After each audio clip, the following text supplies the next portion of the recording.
It's a mix of the old Tupperware party and some newfangled female empowerment. If you're looking for a way to protect yourself, you might be interested in signing up for a taser party near you. Forget the "don't tase me bro" guy. As today's Jenna Wolf shows us, you might be saying, "don't tase me sis." It's got everything a ladies' night should have. A little food, a little conversation, a little taser shooting. This is where the fun begins. Welcome to a taser party, the brainchild of Arizona businesswoman Leigh Shafman. I found this little device, and as silly as this little thing looks, it's actually increased the quality of my life. Tasers like this model are used by over 11,000 law enforcement agencies and have recently made headlines when disruptive university student Andrew Meyer was on the receiving end of one. Hey, don't tase me, bro! Don't tase me! I didn't do anything! Ow! Ow! Taser International, looking to jumpstart sales in the consumer market, recently introduced the C2 model, now available in a range of female-friendly designs like hot pink and leopard print. How much more comfortable do you feel knowing that you have your own taser in your hand right here? I think I'm going to be really comfortable. I think I'm going to have a lot of confidence. I've sold over 100, but it's been an upward battle. Why?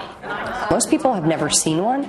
They've never touched one. They don't know anything about it. And so I thought, I've gone to so many other people's parties.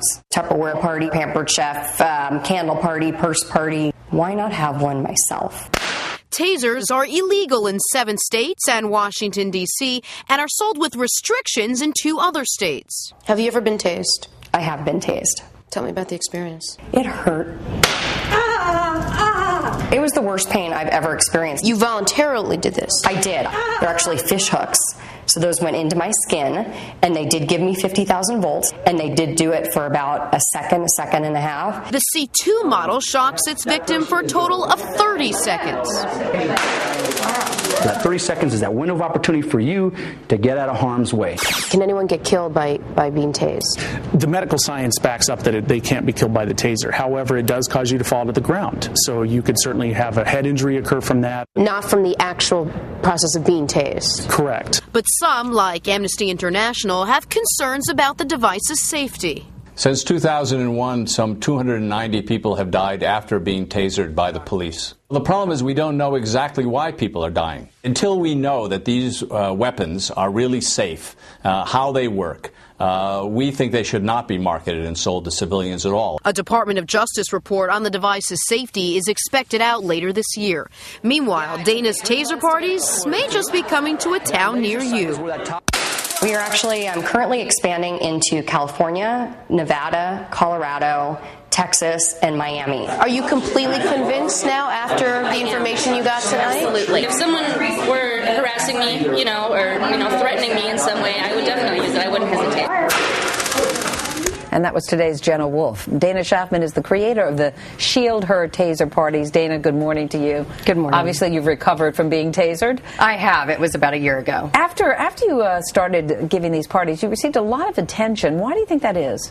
I think because I mixed a very commonplace event, like a Tupperware party type style party, with an extremely controversial product like a Taser C2. And a lot of people have questions about just the safety of it in general, questions whether it could actually be lethal for somebody. So there's a lot of stuff about this that's very controversial. Sure, but I think the other thing that we can't lose sight of is the fact that we're putting these on the street in an effort to protect women and individuals, not to keep the peace. So again, I think it's a more humane way to defend yourself versus choosing a knife or a gun or even a club of some format. And I want to make clear to people that at these parties, you wouldn't be serving martinis, obviously. There's no alcohol. That's one of the rules. And you can't walk into the party and walk out with a taser. Correct. Absolutely with regard to the alcohol. The nature of the product just is not conducive to put alcohol with it.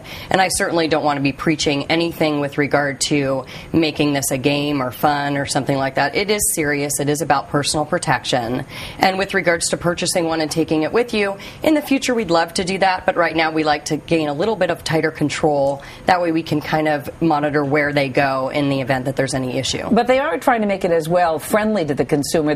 We can't have one on our set because they're illegal in this state for someone like me to own it. But this is a holster that you put your taser in, and it also is an MP3 player as well? Sure, and I think that the reason behind an MP3 player are those people that do like to hike or like to run or like to walk by themselves. But does that take away from the seriousness of the taser when you have a hot pink taser and then you have the holster that's also the MP3 player? You know, I think like anything else, I think just as guns come in camouflage in different colors and whatnot, I don't know that it diminishes the seriousness of the product, but I think regardless it does make it a little more attractive for people to own, and as we're concerned, obviously position it as a personal safety device and possibly save your life or at least prevent you from getting raped or attacked. All right, Dana Shafman, very nice to meet you. Thanks so much. Likewise. Thank you for having me.